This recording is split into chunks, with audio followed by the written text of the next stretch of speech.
Olá, meu amigo, meu irmão em Cristo.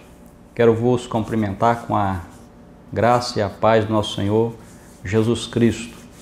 Quero dizer que começa agora mais um programa da Escola Bíblica, transmitido aqui pela TV ADNP. Nós já estamos praticamente terminando esse trimestre. A lição de hoje estaremos tratando sobre a família e a igreja, que será transmitido agora no próximo domingo. No próximo domingo estaremos estudando essa lição. Que ela, já falamos que tem como título então a família e a igreja, agora no próximo domingo, dia 23. E para abrir então a aula de hoje, vamos ler o texto áureo da nossa lição, que diz, o Salmo 122, versículo 1, onde o salmista diz, expressando: alegrei-me quando me disseram, vamos à casa do Senhor. Salmo 122, versículo 1. Bom, a família tem o seu valor essencial para a igreja e, da mesma forma, a igreja também tem o seu valor essencial para a família. Então, podemos ver que a família e a igreja, elas sempre estão caminhando juntas, então elas se ajudam, mutuamente. Então, é uma mão de via dupla. A lição ela está dividida em 3 tópicos, ou podemos também chamar de 3 capítulos, e aonde eu gostaria para ajudar essa aula de hoje, primeiro, refletir sobre a importância então da família para a igreja. Segundo lugar, queremos então enumerar a importância da igreja para a família. Em terceiro lugar, queremos explicar em quais aspectos cada família torna-se então numa igreja.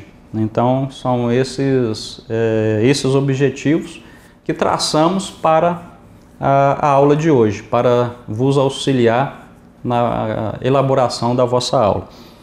Bom, o primeiro tópico, então, colocamos aqui que a família, ela colabora com a igreja, Então, se vamos refletir a importância da família para a igreja, então colocamos, como um capítulo para auxiliar na ministração dessa lição, que é falando sobre a família colaborando com a igreja. Então, a família, ela possui várias maneiras para contribuir com a igreja. Mas queremos falar que a família, ela contribui com a igreja, colabora com a igreja, primeiramente, frequentando os cultos. Esse nós colocamos como sendo o ponto principal. Então, a família, ela deve frequentar todos os cultos, independente de qual será, ou qual irá ser celebrado. Então, se é culto de oração, a família deve estar presente, ensino da palavra de Deus, a família também presente. Departamentos, da mesma forma. E aproveitando, falando de departamentos, sempre nós temos umas dificuldades quando é departamento de criança. Em vários locais nós temos percebido isso, que só crianças cooperam no culto dirigido pelas crianças. Departamento de adolescentes, departamento de jovens, departamento de senhoras, e assim por diante. Nós temos percebido que os outros departamentos não cooperam muito dentro desse aspecto. Então, devemos mudar essa nossa realidade. E da mesma forma, a escola bíblica dominical, a família também ela deve frequentar a escola bíblica. Então, não pode haver a distinção da frequência dos cultos. Não podemos ficar opinando ou escolhendo, eu vou nesse eu já não vou. Então, o correto é que nós venhamos então a estar frequentando todos os cultos, independente de qual seja. Enfim, não nos cabe então qual queremos e qual não queremos, né, participar. A família também colabora com a igreja dizimando e ofertando. É um segundo ponto que colocamos aqui, né? Nós já sempre ouvimos várias pessoas dizer que Deus não precisa, né, do nosso dinheiro, né? Mas quero dizer que a obra do Senhor precisa do dinheiro. Isso para quê? Para a manutenção de diversas ou inúmeras despesas que há, como pagamento de água, pagamento de luz, zeladoria, aluguéis, então manutenção dos missionários e outros. Então todas essas despesas são custeadas através das nossas contribuições. Então, se nós dizimamos e ofertamos, a família então está colaborando com a igreja. E, em terceiro lugar, nós colocamos aqui a oração. A igreja, para ser vitoriosa, é necessário contar com o suporte da oração. Na igreja primitiva, nós, quando estudamos Atos dos Apóstolos, percebemos que tudo era comum aos seus membros, né? Então havia uma perfeita comunhão entre a sua membresia. E quando há então este consenso, eu quero dizer que fique bem claro que não há então lugar para as fofocas, não há lugar para as invejas, para as porfias, para as iras, as divisões, né? Então tudo isso é dissipado pelo poder da oração. Então nós podemos afirmar que a família ela colabora com a igreja, então frequentando os cultos, dizimando e ofertando e também orando, né? Dessa forma a igreja então ela vai sendo vitoriosa. Em segundo lugar, né, o segundo tópico que nós colocamos aqui, que elaboramos, é a igreja agora colaborando com a família. Então nós falamos aqui no início que é uma via de mão dupla, né? Uma ajudando a outra, né? Então ambos se ajudando. Então a igreja colaborando com a família. As famílias que vivem então isoladas, né, sem o auxílio da igreja, são marcadas por sérios prejuízos, né? Então nós percebemos isso, né? Aquelas famílias que vivem isoladas, né, ou seja, elas já não colaboram com a igreja frequentando os cultos, né? A frequência é muito mínima, sem falar na oração. Então, se elas vivem isoladas, sem o auxílio da igreja, a igreja agora auxiliando, nós vemos que são marcadas por sérios prejuízos. Daí a necessidade de ambas estarem de mãos dadas, né? Uma ajudando a outra. Então, desta maneira, a igreja pode contribuir com a família. De que maneira? De que forma? Primeiramente, visitando, né? Então, quando olhamos para a Bíblia, nós percebemos que está bem claro que o ministério do Senhor, Jesus, foi marcado por inúmeras visitas a lares, né? Então, na sinagoga, ele foi lá na casa do chefe da sinagoga, né? Jesus, então, ali foi e ressuscitou um jovem, né? Jesus inaugurou o seu ministério em uma festa de casamento, isso valorizando assim então a família. Ele esteve na casa da sogra de Pedro, né? Curou, né, a sogra de Pedro, e esteve na casa de Lázaro. Então Jesus ensinou os discípulos a também visitarem os lares, então enviando eles de casa em casa. Então isso reforça-nos a sua importância nesta atividade desenvolvida pela igreja em favor das famílias, né? Então nós percebemos que a igreja, né, por sua vez, tem a obrigação de estar visitando as famílias. Então, agindo desta forma, ela estará, né, colaborando com as famílias. Em segundo lugar, dentro desse capítulo, né, que colocamos aqui, a igreja ela colabora, ela contribui, né, com a família aconselhando. É uma segunda participação da família. Então a igreja deve atuar na área do aconselhamento cristão, pois há famílias que estão à beira do abismo. Então elas precisam ser orientadas, elas precisam ser aconselhadas, elas precisam ser instruídas. Então a igreja deve atuar nesta área, ajudando as famílias, aconselhando as famílias. Então, agindo dessa forma, ela estará contribuindo para a família. E a igreja é formada então por famílias das mais diversas, e cada qual com seu problema, Então cada uma tem as suas dificuldades, Então a igreja ela é bem heterogênea, no sentido de cada família tendo a sua dificuldade, cada família ela tem a sua formação acadêmica, o seu nível social e assim por diante. Então cabe-nos ajudar a todos. Então vamos unir nesse propósito.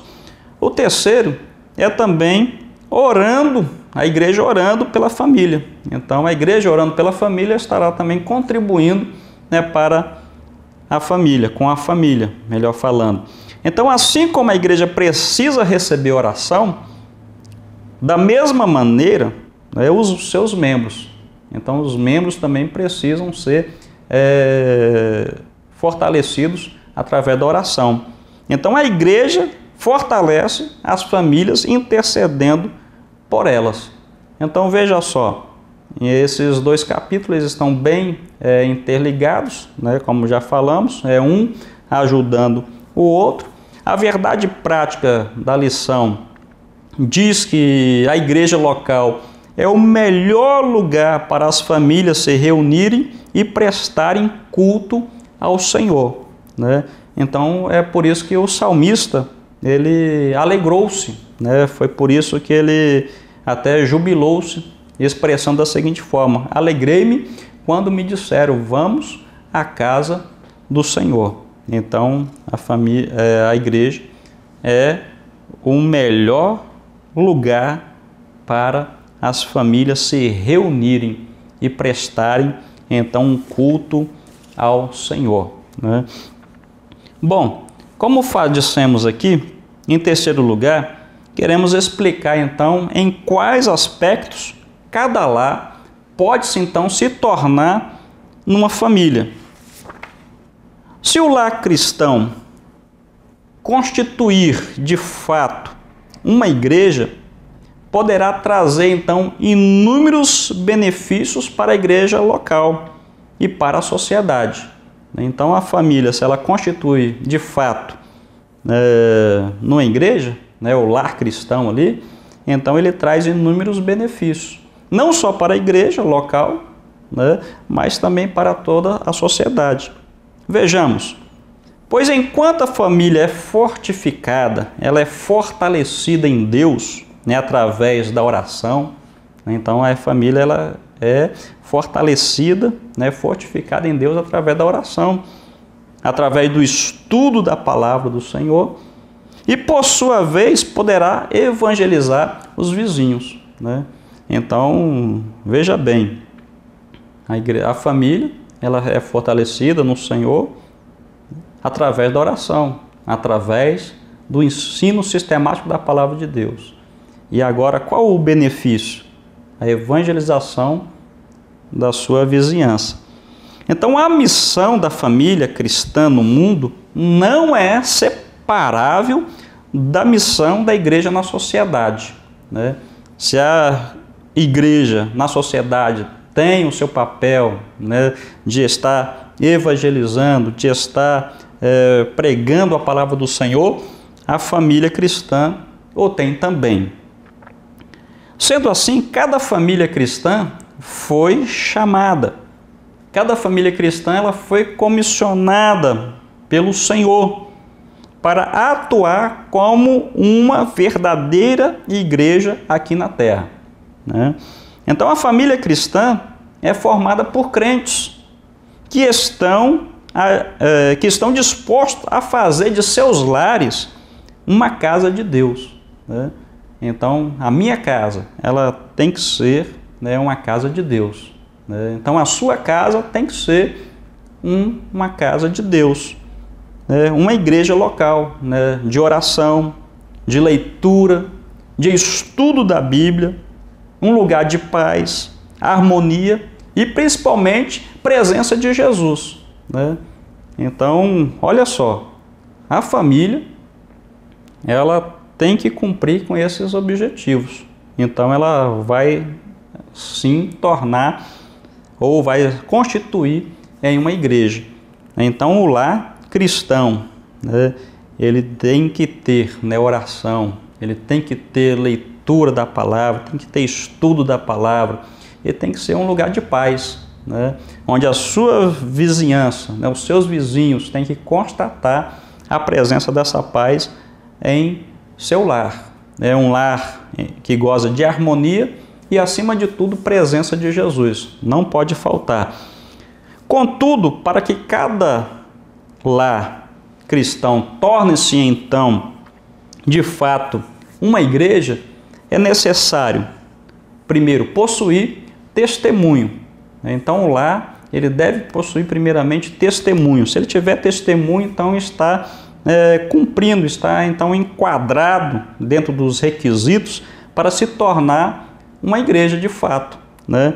Testemunho. Não poderia deixar de tomar como exemplo a família de nosso Senhor Jesus Cristo. Eu fico imaginando, né, a família ali, né, Jesus, Maria, sua mãe, José, seu pai. Eu fico imaginando, né, como era, né, o ambiente familiar do nosso Senhor enquanto estava aqui na terra, né? Sua mãe fazendo as atividades, seu pai trabalhando na marcenaria, né? Jesus auxiliando, né? E nós observamos que eu creio que era um lar, né, perfeito, de união, né, de harmonia, presença de Deus, né? Um lar de testemunho. Então podemos ver, né, creio que através então do seu testemunho evangelizou outras sem palavras. Assim também deve ser o nosso lar. Muitas vezes saímos para trabalhar, chegamos do trabalho e nesse corre-corre da nossa vida moderna, né, da pós-modernidade, muitas vezes não temos tempo, né, para falar de Jesus para o nosso vizinho, né, é nós chegando, ele saindo. E só que o testemunho, ele tem que estar presente na nossa vida, pois estaremos evangelizando com certeza sem palavras, né? Então, quantos lares cristãos não têm a condição mínima de ser uma agência do reino de Deus aqui na terra? Então, por que dizemos isso? Porque são lares que são marcados por inimizades, são lares marcados por contendas, são lares marcados por ciúmes, né, por iras, por facções, por dissensões, por partidos, né? E eu quero deixar claro, irmãos, que o nosso lar, como uma agência de Deus, né, ou seja, como uma igreja local, temos que dar testemunho da nossa fé em Cristo Jesus. O segundo requisito, né, que colocamos aqui, é o legado de sacerdócio. Legado de sacerdócio, né? O que vem a ser isso? Como sacerdote, o marido então deve ser guia espiritual da família, devendo então estabelecer na mente, devendo estabelecer no coração da esposa, não só da esposa, né, dos seus filhos, a singular importância de ter o altar na família sempre de pé, bem como carregar os fardos dela. Então isso é um legado de sacerdócio. E sobre isso nós podemos até citar um exemplo, né, ali de Jacó. Jacó estava até bem, né? Mas Deus chegou para ele e falou assim: Jacó, você sobe a Betel, você edifica para mim ali um altar, e outra, você habita ali. Então nós poderíamos tirar algumas lições dentro dessa passagem. Contudo, o nosso tempo aqui não permite, né, pois é pequeno, mas fica aqui apenas uma lembrança, né, disso aí, para que você então possa refletir sobre o legado então de sacerdócio, né? Você, meu amado irmão, é o sacerdote da sua família. Então, como sacerdote, é a sua obrigação estabelecer na mente e no coração da sua esposa, dos seus filhos, né, a singular importância, né, de ter um altar da família sempre em pé. Em terceiro lugar, para que a nosso lar então ele possa constituir em uma igreja, é necessária a presença de Jesus, né? Não adianta nada o testemunho, o legado de sacerdócio, e se a presença de Jesus estiver de fora. Então, a família deve manter a presença de Jesus, pois, como afirmou, né, Marta, né, Marta chegou até a expressar, falou assim: Senhor, se estiveres aqui, meu irmão não teria morrido, né? Então, o lar que nutre a presença do Senhor, não há morte, não há morte, pelo contrário, só vida, né? Então fica essa reflexão dentro desse aspecto presença de Jesus, né? Então essas palavras de Marta possam tocar o teu coração, possa estar falando à altura da sua necessidade, né? Senhor, se estiveres aqui, meu irmão não teria morrido. Então reforço mais uma vez que o lar que nutre a presença de Jesus, não há morte. Bom, nos dias odiernos temos encontrado, né, inúmeros movimentos. Quais são eles? Podemos até falar sobre as ONGs. As ONGs, elas têm a finalidade, né, quando elas são montadas ali, a finalidade então da ONG é salvar alguma coisa, né, algo que está entrando em extinção. Eu quero deixar uma pergunta para você nesta noite. Mas quem salvará a família? Despertemos enquanto é dia, unamos, né, para que a nossa igreja e a nossa família seja de fato uma bênção, né? Então as ONGs estão aí para salvar aquilo que está entrando em extinção. Aí a reflexão fica: e quem salvará a família? Então voltamos lá no início, onde dissemos a igreja contribuindo com a família e a família também contribuindo com a igreja. Então quero finalizar por aqui, né, esta aula de hoje, e dizendo para todos vocês, né, que continuem então assistindo a nossa programação. Temos diversos programas, né, que estão vindo, né, após a escola bíblica, né, e que Jesus possa te abençoar, que a paz do Senhor possa reinar sobre a sua família, sobre o seu lar, e reforçando, contribua, né, colabore com a sua igreja. Então que Jesus te abençoe grandemente.